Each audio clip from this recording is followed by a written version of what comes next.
show, the 757 House Whisperer Show. We are here for you guys. We want to be available for you guys to call in and ask us any questions you might have. We exist here as a public service to help people fix their homes. We are looking for you to call in and ask us any problems that you might have about your home. It could be that you have something happening on the interior, exterior, under the house, something to do with an appliance, or maybe something to do with your air conditioning unit, your hot water heater, well, anything like that. We're going to try to help you out. And if you do call in, there's a good chance that somebody else is wanting to know the same answer. So don't fear, call in. We're going to try to help you out. And for calling in, you're going to get a gift card. We were giving out coffee cards before. We decided to, hey, why not just let people choose what they want? Maybe they don't drink coffee. Maybe they want a Coke. Maybe who knows? They want a candy bar, whatever. But, you're going to get that in the mail from us. And we're excited about being here tonight. Again, Ask the Expert Show. This is Houses Talk to Us.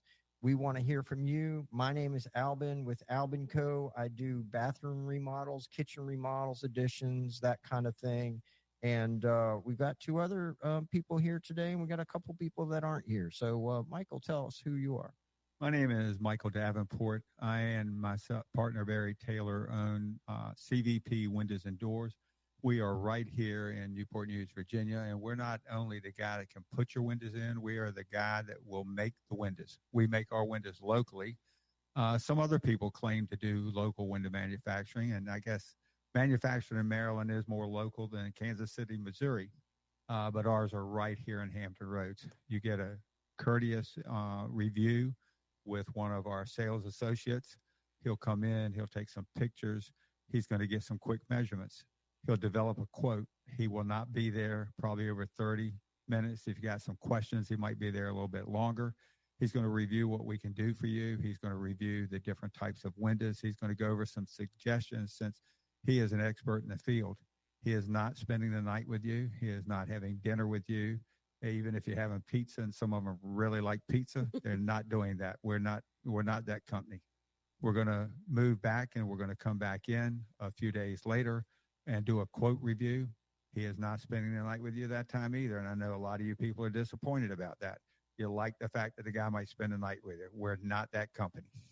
And then we will help you make the decision that's best for you. Hopefully it's a decision to come with us, but that may not be. Also want to introduce Jack Keller. Jack is a young buck on the team. He's like mid-20s. He's got 8 people working for him. Just started his company a couple of years ago, really going dynamite, legacy painting. Jack, call in tonight with a question. We'll give you a gift card too. Yep. I'm Cindy Rao, owner-operator of Alpha Pest Solutions. We are a full-service termite and moisture company. We do termites, powder post beetles, fungus, termite ants, carpenter ants, carpenter bees, pest control, do inspections when people are buying and selling their homes. Anything that creeps or crawls, I can get that for you, take care of it for you.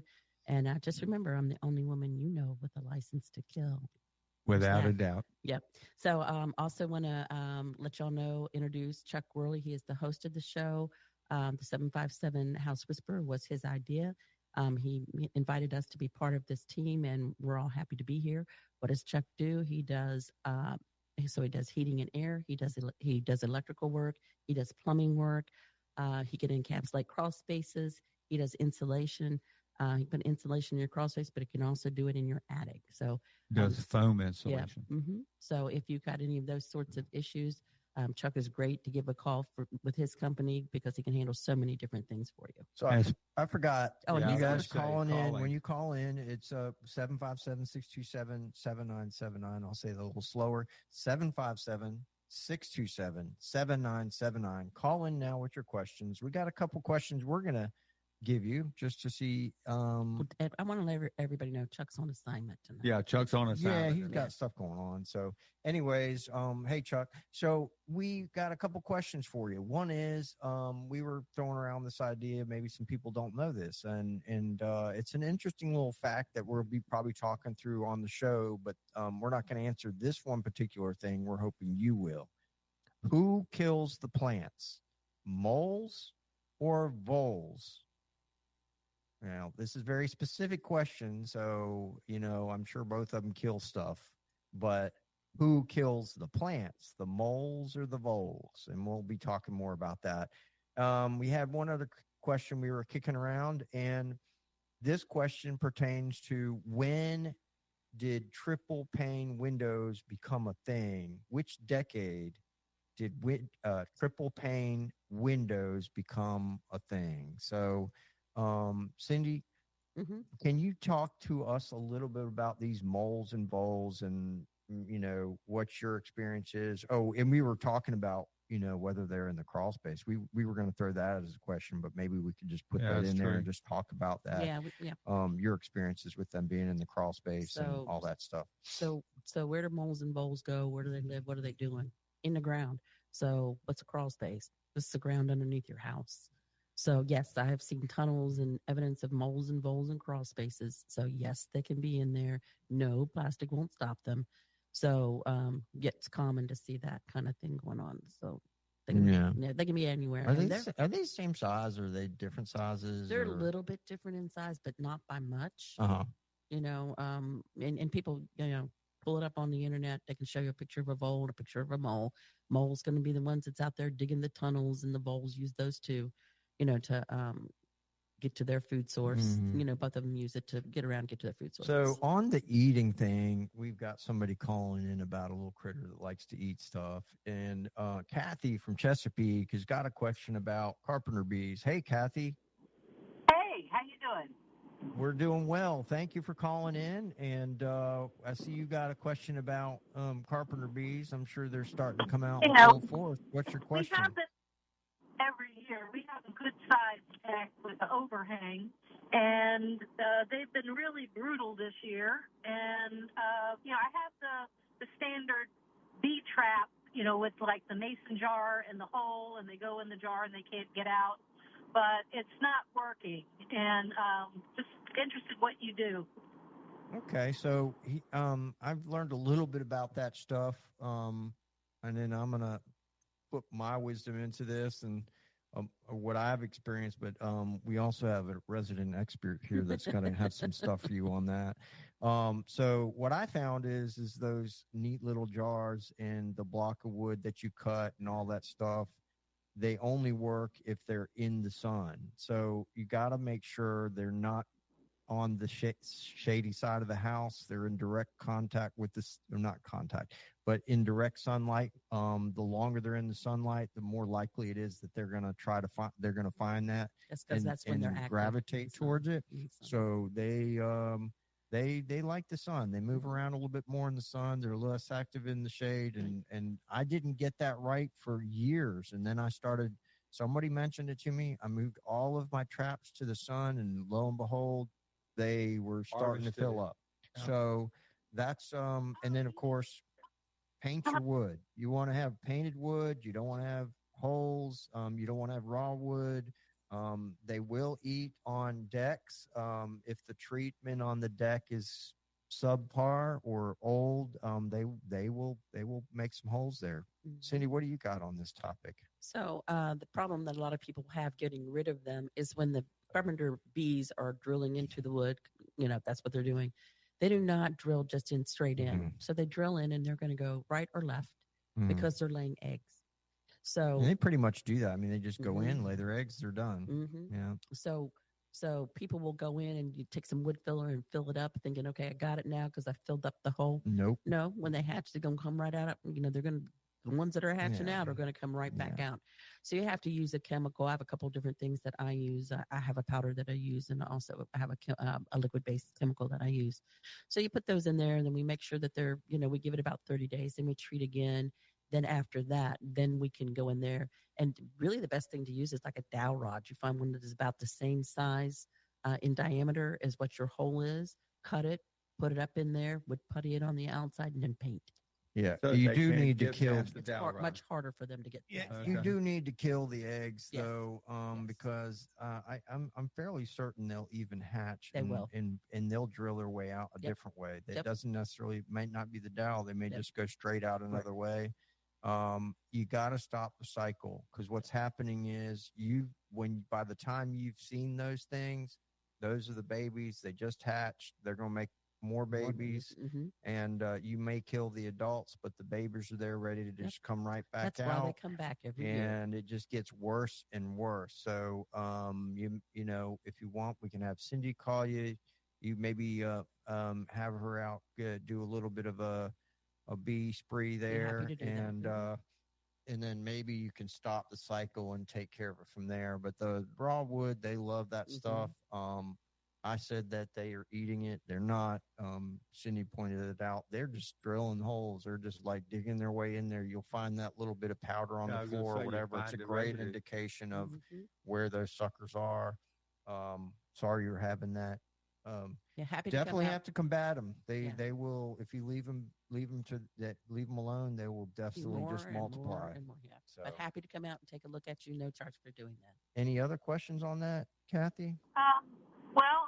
Thank you. I learned about moving my 2 traps into the sun area. They're undercover right now, so that makes a lot of sense.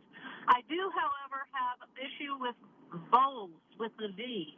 And I had a beautiful shade garden with 17 hostas that I put in 2 years ago. Today I have 6.5 hostas. So I got some crushed castor beans, and I've been trying to herd them out of the yard. Of course, my neighbor's not going to appreciate that. And I did buy some poison worms. I haven't used them yet. Tell them about the exhaust thing. Yeah. So here's something that you can do, and I promise you it will work. Any vole huggers out there, cover their ears cover your right ears. now, okay? Vole and mole lovers. I'm sorry, but here it comes. So you can go to a auto parts store, Ace. What are some of the O'Reillys? What are some of the different Ace? ones? Yeah, Advance, I think. Some different auto parts stores. You can get a hose that can attach to the exhaust pipe on the back of your vehicle. Attach it there. Put it inside one of the holes that you know that they're coming in and out of. Let your vehicle run for about 15 minutes. The carbon monoxide does the rest. Well, you know what else you could do? I was sitting here thinking about it. You could take a typical garden hose, and it doesn't have maybe the size of what you're talking about, but you can take some tape and tape it to the exhaust. Yes. It's pretty essentially what the little device is. It's just a little converter thing that's got a larger mouth on it. It's probably not 100 feet long. Yeah. No, but the converter converts to the hose. That's what it does. Yeah, it just goes from a larger size down to a hose footing. Then you put your hose on it. Oh, so it's not a hose. It's a hose. It's not a hose, just a hose fitting. Kind of thing. Yeah, but they have them. They'll know what you're talking about. And then, so it almost looks like a funnel. Yes. It looks very much like a funnel with a male adapter on there to connect the hose to it. Yeah. And I promise you it works. Yeah. Yeah. It's the same thing that most mechanics will use when they're exhausting their car in their garage when they want to work in the warmth of the garage. They'll exhaust it out with the same way so they can work in the warmth of the garage in the winter and not have to have the garage door open. So that's kind of maybe how you could find that. If you're going to the auto store, just say, hey, I'm looking to exhaust my car while it's in the garage. If you start talking about moles and voles, they may get lost in that. But if you tell them you're just trying to add something to the exhaust, so you can exhaust your exhaust outside while you're in the warmth of your garage. They'll know exactly where to go in the store. And you might go out as you're filling your vole tunnels. You might look for where the smoke is coming out of in your yard where they've surfaced. Put a little cover over it to keep the exhaust fumes tunneling down through the and you'll line. Also know where they're coming up at. Interesting tidbit about voles, and Cindy maybe will correct me on this. I might get it wrong. They don't make their own tunnels. And so if you have a vole problem, you also have a mole problem. So So you're really not just combating one thing. You're combating the moles that are making the tunnels that allow the voles to run around Right. in your yard. And the thing about the poisonous worms that you want to use, you got to be sure where they're active at, because if you put it in a spot that maybe they came up one time and they're not really active there, if they're not coming back that way, you're Yeah. not gonna get 'em. So it's for hard to instance, if figure out where you're they're if you got mole tunnels in there and you step on one of the tunnels, you just kind of change the traffic patterns underneath there for the voles. Yeah.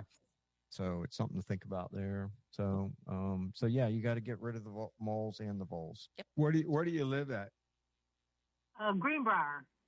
Oh, nice area. Nice Happy area. to look at that for you too. Behind Home Depot and Lowe's at the end of Volvo. Okay. And Yeah. anyway, this is Are not a light bulb your moment. neighbors suffering with the same problem with those little varmints? Not yet, but that she's planning on helping out in that She's area. going to have an She's trying to eviction. relocate them. All right. So- Thank you so much. Thanks Bye-bye. Thank you, calling Kathy, in. for calling in. All right. So, anyways, we've got we were talking about moles. We got kind of moved over to the Carpenter bee thing. Yeah, you seeing more activity on the Carpenters right now? Carpenter so bees. actually, they It's kind of their late season right yeah, now. this Slow is down. late season. Because I'm not yeah. getting any of my trap Yeah, recently. So, and that's common. You see them early spring Yeah. when things I start to warm tried. up real good. Mhm. I tried marking them with a small chip so I could trace them when they flew away. And Nah. I gave them the opportunity, Man, but they you're came high coming tech, back. so And yeah. so, then they had to be punished. There Yeah. you go. Yeah. All right, I removed the so- chip though for The next one. So, we were talking about, were we talking about sizes of moles and voles, like how they compare in size? Mhm, I they're- think that's where we were last left off. Yeah, they're relatively the same. Moles are a little bit bigger, but moles are going to have, if you've ever look them up online, but they have their hands or whatever you want to Or call them. diggers. Yeah, they almost look like they've got gloves on. Yeah. So that they can dig. Yeah. Yeah. And so the front legs, arms, whatever, are going to be shorter. So I want to Yeah. remind you guys to call in 757-627-7979. If you don't want to call in, we also have another number. You can call in and talk to an individual instead of be on the show. The number is 955-9415. This is 757-955-9415. You can text or call there. If you've missed a show, you can join us on YouTube, Facebook. Just look up 757 House Whisperer. You can find us online there. We'd love to connect with you there, or we'd like to hear from you now. So you can call us in at 757-627-7979. Our questions today are, who kills the plants, the moles or the voles? The second question we have is, when did triple panes become a thing? We're looking for a decade number here. So triple pane windows, instead of 2 panes of glass, we got 3, or some. Mike can go into this. I say 3 panes of glass, but Michael educated me today a little bit on that. What were you talking about on that third pane, Michael? Well, the third pane has to be a division point. It doesn't have to be a full piece of glass. So it's serving a purpose of kind of like separating air barriers between, and it gives you 2 dead air spaces in the middle. But in our experience in this market, we just don't have that extreme of cold where it really is exceptional.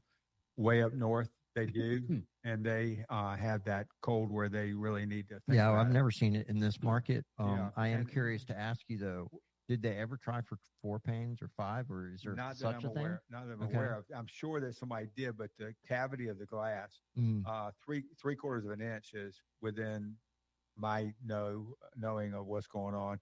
It was 1/2-inch panes when I first started Mhm. in the building business over 50 years ago, and then they went to 3/4. We can do a 1 inch and 1.1 now, which you could easily probably have had 4 panes in there.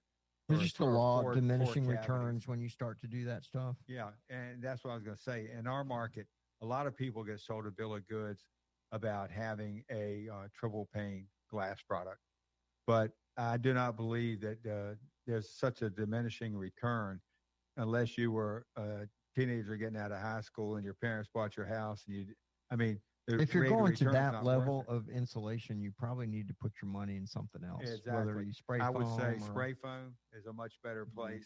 Crack infiltration is the I mean, real you also deal. would maybe consider just blackout blinds. You can, Yeah, put something in front of it, and you get know, insulated blinds that yeah, actually will make a insulated difference. blinds, that kind of You can stuff. feel how cold it is behind it. Yeah.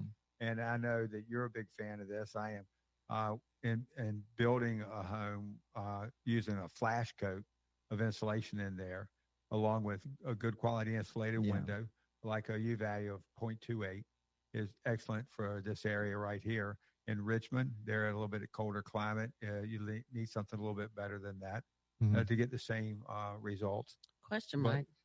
So if 3-panes help you when it gets colder, does 3-panes not help you when it's warmer?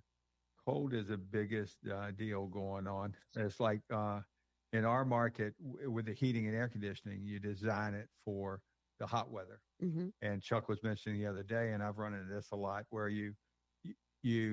they have an ambient temperature. They used to use one. It was called the Langley Field number, and they design everything around that. That's the normal for summertime. You don't worry about the winter, because if you get a summer covered, pretty much you're in good shape. But when we have days that are above 95 degrees, it's just so hot. And people call up and say, well, my air conditioner must be something wrong with it because it runs all the time. Well, number one, that's a good thing. If you got one that's oversized, you do short cycles. And well, what's a short cycle? That's when your air conditioner is oversized. It runs quickly and drops the temperature to the program temperature, but it does not get the moisture out of the air. Yeah, it's a lot of people think that the oversizing of the unit is a good thing. It's not.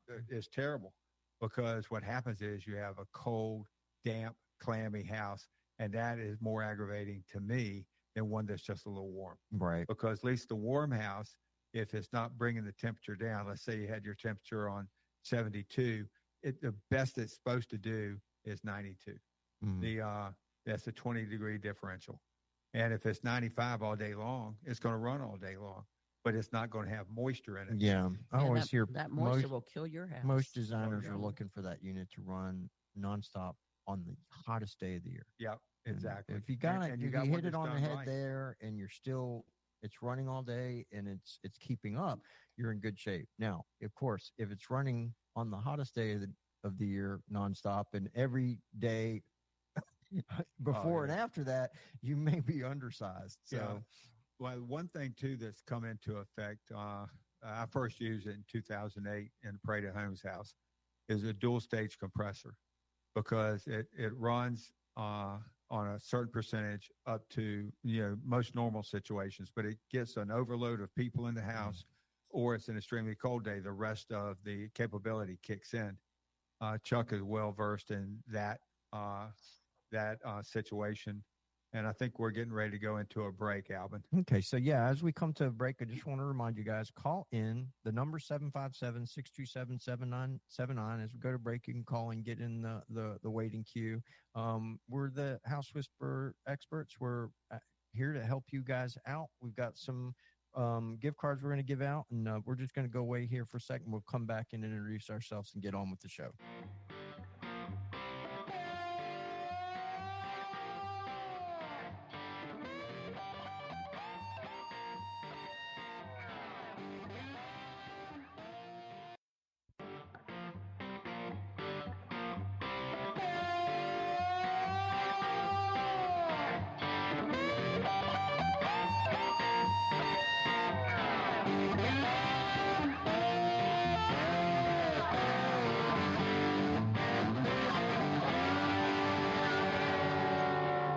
So my name is Albin with Albin Co. I am bringing in the Ask the Expert show. This is the 757 House Whisperer show. We are here to answer questions for you. Please call in 757-627-7979. We're here to answer any questions you might have about your home. We just answered a couple questions about moles and voles, and we had somebody call in about some of the carpenter bees. I guess we're coming into the late season of that, where there's they've already laid their eggs. The adults, what happens with the adults? They die, or what happens, Cindy? They So do. they'll die off. The eggs will hatch next year or next season. But my name is Albin with Albin Co. We specialize in baths, kitchen remodels, additions. We're doing a lot of kitchens right now. A lot of people wanting to do something inside. I don't know if it's because of the hot weather or whatever, but so yeah, we're glad to be here. Looking forward to answering some questions for you guys. And my name is Michael Davenport, myself, and Barry Taylor, my partner, CVP Windows and Doors. We are the only window manufacturing business in Hampton Roads that also will install your windows, your replacement windows in your home. A lot of people do window replacements. A lot of people out there to do that, but none of them manufacture in Hampton Roads. Some of them have that tail, but they don't do it. They do it in Maryland, which is more local than St. Louis. And I also like to introduce our buddy and the young guy on the team, and that's Jack Keller, the Legacy Painting. Jack just hired his number 8 guy. He's a growing little business, does export work. I've had 4 of my customers that have used him and been very, very pleased. His people are very courteous. They take good care of your home, just like my buddy Chuck Taylor's people do. And I'm going to let Miss Cindy introduce Chuck and herself. Yep. So I'm Cindy Rao, owner operator of Alpha Pest Solutions. Where do I go when I need to take care of people? I go all the way out to Petersburg, down to the Carolina border. I'll go up past Richmond, and I'll go Matthews, Saluda, and beyond that. We do free inspections and estimates for you. So if you have something going on at your home and you just want somebody to come out and take a look, I'm happy to do that, and there's no charge. Also want to introduce the sponsor of our show here, Chuck Worley, Worley's Home Services. Chuck is on assignment tonight, but Chuck can take care of all of your electrical, plumbing, HVAC, encapsulation needs, and your insulation, both attic and crawl. Yeah. So again, we're here to help you. It's literally the coolest part of the show is when callers call in. You are helping thousands of other listeners. We got people that have the same question. They just maybe just don't want to take that step to call in, and they're just like, hey, I got this question, and you call in, and the next thing you know, you've answered the question for others. So don't hesitate. Call in 757-627-7979. We've got some cards that we give out to callers. We have a caller that called in. She's going to get a card already. But we have some questions here that we've been pushing around here that if you can call in, even if you don't answer it right, you'll get a card. So this is about moles and voles. Who kills the plants, the moles or the voles? So hint, the last caller that called in already answered the question. Yeah, if you were listening. She didn't actually call in and say she was actually calling in to answer the question. She gets a card anyways. Yeah, she's going to get a card. But hint, she answered the question. Yeah. So, and then the other one was, and we've been talking about it, is the efficiency of windows. It used to be single pane. Then we moved on to, hey, let's go with double pane. Yep. And then, or should I say it was single pane, and then you had isolated panes. So we did full sheet glass, and then now we're into like double pane, probably without any air barrier between it. Was there a phase where? No, it was just a vacuum space. It was, it didn't have the gas in it. Like no gas in it. And then they moved on, and then they graduated to that. But the question we have is, when did triple pane become a thing? The decade. Yeah, what decade did triple pane windows become a thing? So again, those are the 2 questions we have. We've been talking about those and sealing up the houses, and what is the, I guess, the most efficient or effective window in this area. And we kind of pushing around. It seems like David's answered that. The sweet spot is 3/4 inch, double pane, low E. Argon filled, right? Argon filled, and different manufacturers had different ways of calling it, but Cardinal is one of the major manufacturers that we use, and they call it low E 366. It has an extra layer of low E more than the 270 does. And I had the so when opportunity. you say 270, is that a standard or is that That's the a minimum. makeup of when you say 270? Tell me what 270 means to us. 270 has a layer of low E film that gives it calculations that is required as a minimum by code for any new construction. Any new construction has to have at least a U value of 0.35 or lower. Don't you guys have governing bodies yourself that are part separate from code? Well, we do. Plus, all of our windows are tested, independently tested by testing agency for a couple of things. The U value testing, and then it's tested for DP, design pressure, which they put it in a wind tunnel. The windows we make failed in the wind tunnel at a gateway size, which is a bigger than normal window. It failed at 171 miles an hour. Okay, so DP, you said DP, design pressure. Design pressure. What kind of pressures are you designing for mostly here? Should I say what windows are you mostly selling, and what is that DP rating here? What you're looking at when you do the DP refers to moisture and air penetration around the operating portions of the window. There's some talk, and in Richmond, where we're just opening up a sales area, a lot of the builders, custom builders up there, and for the most part, people always have thought of single hung windows as the less expensive redheaded stepchild in the marketplace. But really, a single hung window built properly is a more energy efficient window than a double hung window. Yeah, I would imagine, because there's less crack infiltration, less potential for cracks, operating sashes. Yeah, and so that can be more energy efficient. And when you think about it, also, when the bottom sash comes up and tilts in, you can clean the top window easier and then close back up. You don't have to have both sashes operating. A lot of custom builders still consider the double hung windows, top and bottom sash moving, is the thing to use. But in Richmond, guys that are building $1 million houses are using single hung windows. Yeah, well, it works. It definitely works in different places, especially when you're trying to do, what do you call them, pressure tests on the house whatever. And one thing I would say to that, though, is for those that are listening, there are applications where a double hung window is like essential when you got tight spaces and you need to get stuff from outside to inside. You can remove both panes and have this nice big opening to get stuff into tight areas within the house. So for those that are considering, just a single hung, be careful. Be sure you're planning. Well, you bring that up. When we remodeled our house in 2006, we got our cabinet guy said, I'm going to give you this really nice cabinet put upstairs. And going upstairs with that cabinet, because of the way the stairway was, you couldn't get it in there. Yeah. And he said, wait a minute, we'll take it in the back window. I said, I'm not knocking my back window out. And he said, you got double hung windows. Just pop the sashes out. We put a ladder in there, and we had two ladders side by side, and we took a heavy moving blanket. We put the cabinet on there and just drug the moving blanket up the ladder in the upstairs window, put it in place, no problem at all. And I told him, Brian Bailey was the guy. I said, you're smarter than the average bear. Yeah. Now think about it. If you had a single hung window, you could have still done it. You'd have had to take the meeting rail out. You'd have to cut the glass out of the top.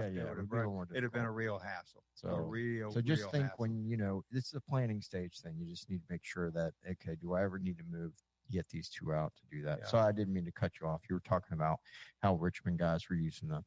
Oh, yeah. I think we got a good team working here tonight.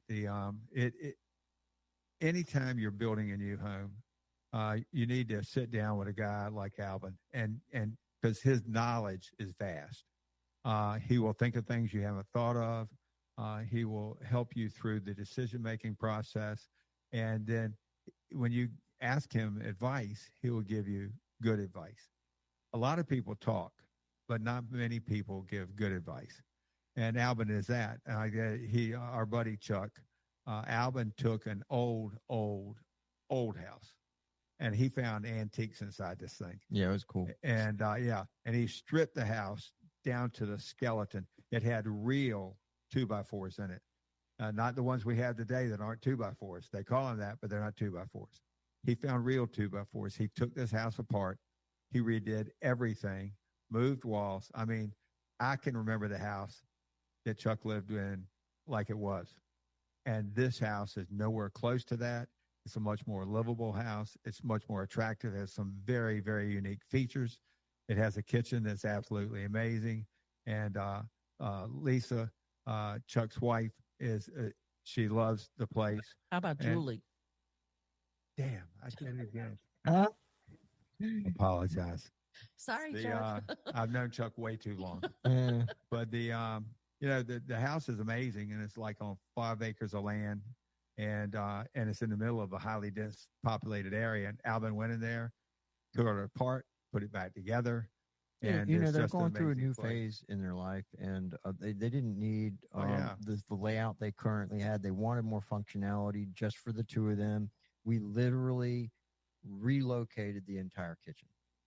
It's like we just we thought about it, like, oh, well, let's do the layout this way. Let's do the layout this way. So, let's just move the whole kitchen. So we literally moved the whole kitchen in the house, and the flow is amazing in there. Yeah. And the best part was on a crawl space, so they could do that without a lot of concrete being broke up. Yeah. And then of course that's 80% of the houses here, so we usually have that as an option, shoot, I've even thrown out the idea of putting kitchens upstairs sometimes, depending on the cut of, your view perspective. If you're on the water, there might be an option where that makes sense. And then of course, put the living spaces upstairs, the master bedroom upstairs and all that, and let the secondary spaces be on the first living floor, which is above flood. Yeah, it makes a lot of sense. You do see that in some areas. I know they do that out there in the Outer Banks and stuff like that. And, so it's pretty neat. So, what do you guys want to talk about next? So, triple pane windows. We talked about that. We know 4-pane windows. Did you say there are? Yeah, I have never heard of a one that had 4 panes or 4 areas. Instead of triple, it had 4 panes. I imagine it just got too cost prohibitive. And the sashes would have to be so thick for all those divisions in there.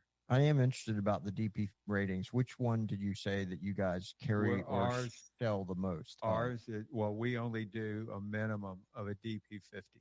And that's rated for the 170 you said when it blew out or whatever? The highest rated that most people have here. Our windows failed in a wind tunnel at 171 miles an hour.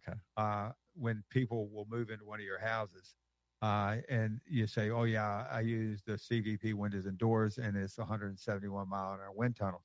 People get all excited. Oh, well, that means when there's a hurricane coming, I'm going to get shape. Oh, no. No. Your house starts falling apart in category 2, category 3, the damage becomes more severe. And what happens is that your windows won't break, but the house won't be the house will be able to hold them. The windows break because the house is falling apart. Yeah. But the one thing that does help a great deal in hurricanes, and this was an example, and I remember seeing this because in 2008 I did a Parade of Homes house that we totally encapsulated, and that same year there was a house that it was in a subdivision in Texas. And the builder lived in the subdivision, and he put total foam in his house. And foam has always been historically, it prevents rack and twist, and because it bonds everything together as one unit. And in that, when that hurricane hit that area, he was the only one that did not have major structural damage because of that. So, but it's expensive. Yeah, I mean, all of that works down to how things are attached. I mean, installation. I mean, if the roof isn't attached right and the roof goes, the whole house is going to starts falling apart. If you got a 16-foot garage door, I had somebody in my house talking to me the other day. We're like, "Hey, what do you got these bolts down here on the floor for?" I said, "Well, I got a 16-foot garage door. When I know a hurricane's coming, we get prepared. We got some of the I-beams that go from the floor up to the header. Those doors, when they blow, you're going to have a windsock there. The wind gets into that area, it's going to pop the roof off of that area. It's gone. It's over. Once the door breaks, it's over. That's the same for windows. That's why a good window is really important. You want to prevent any kind of immediate intrusion of this massive amount of air, because once it gets in there, the pressure gets higher and it's just going to pop stuff right off. Yeah. So the connection from the roof to the walls is important. From the walls to the floor is important. From the floor to the foundation, and then the foundation needs to be properly sized. I mean, you just got this nice load path of everything coming down. The one thing that's keeping the roof on is the foundation that is not right next to it. But if the roof's not attached right, it's gone. If the walls are not attached right, it's gone. So all those things lead up to good connections all the way down to the foundation are really important. Yep. Yeah, I would agree with you totally on that. And some people think that, and historically, everybody has had crawl space foundations, and the slab foundation became big back in around early 70s. And people don't think about that as an expensive home. They think about it as a more moderately priced home. But when you go to areas like Arizona, Scottsdale, Arizona, you go to Southern California, go into parts of Texas or Florida, you see multi-million dollar houses that are built on slab foundations. It's the way something is done, period, is what makes it valuable. Because you can do a frame house that's not done properly, and somebody to use poor workmanship that's not as valuable as one that's built on a slab. So you got to think about who's doing the work for you, the reputation they got, how they look online. And I'll be the first to say that online sometimes things aren't as true as they seem, because somebody can have one bad experience and just blow somebody's online presence up. But if you check multiple sources, you'll find, I think, what you need to find, and you'll find that in the reputation of the people that sit in this group, because we are not people who take our reputation lightly. Your word is the only word that you can control. And I think the people that sit with this group are those people that you want to have work for you. Absolutely. So again, we're going to be rolling things down here. You can reach out to 955-9415 off air. That be either a text or a call. We're always here for you, trying to answer the questions that are important to you. We want to help you guys. This is a public service. We're here to help you guys fix your homes. Those that just need a little simple answer to a question, we'll try to help you out. So that number here on the show is 627-7979. This is the 757 House Whisperer Show. My name is Albin with Albin Co. We do bath, kitchen remodels, additions, new home construction. I'm Michael Davenport. My partner and I, Barry Taylor, we are the only one in manufacturing business in Hampton Roads. We install the windows in your home. Only our people work for us that do that. I'll also like to mention Jack Keller, Legacy Painting. He's a young buck on the crowd. He has 8 people working for him now and does a fantastic job based on experience of people I've recommended. Now I'm Cindy Rao, owner-operator of Alpha Pest Solutions, your full-service termite and moisture company, doing business in this area, 757 area, for 16 years now. Also want to mention our sponsor for this show that originally started the show, Chuck Worley, Worley's Home Services. He is on assignment tonight, but he does HVAC work, heating, air. He does electrical, plumbing, encapsulates crawl spaces, insulation, foam, and regular insulation in crawl spaces and attics. So this is the 757 House Whisperer Show. We love to be here for you guys. We've got just a couple more minutes. If you wanted to squeeze in a call for us, we can do that. Give us a call at 757-627-7979.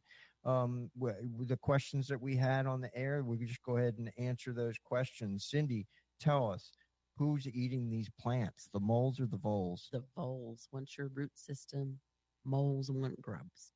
Okay. All right. So we need to get rid of the moles so the tunnel stop, but we also need to back it up by getting rid of the voles too. Right.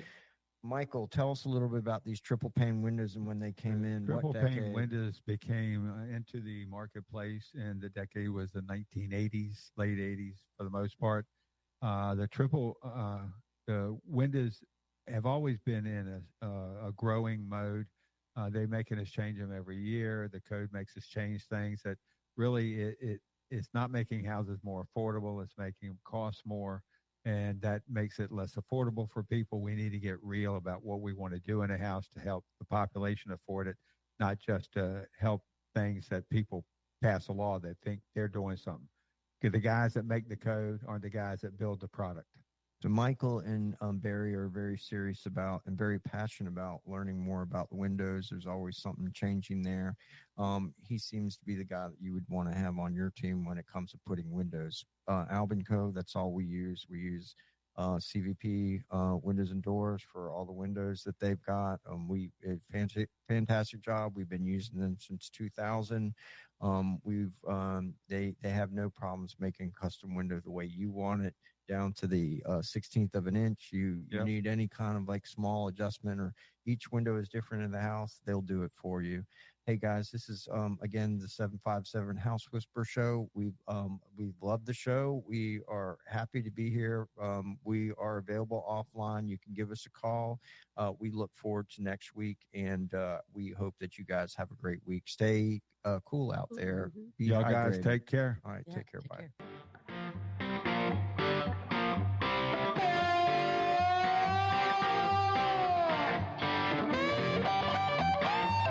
The preceding program is sponsored and paid for by Worley Home Services, who's entirely responsible for its content.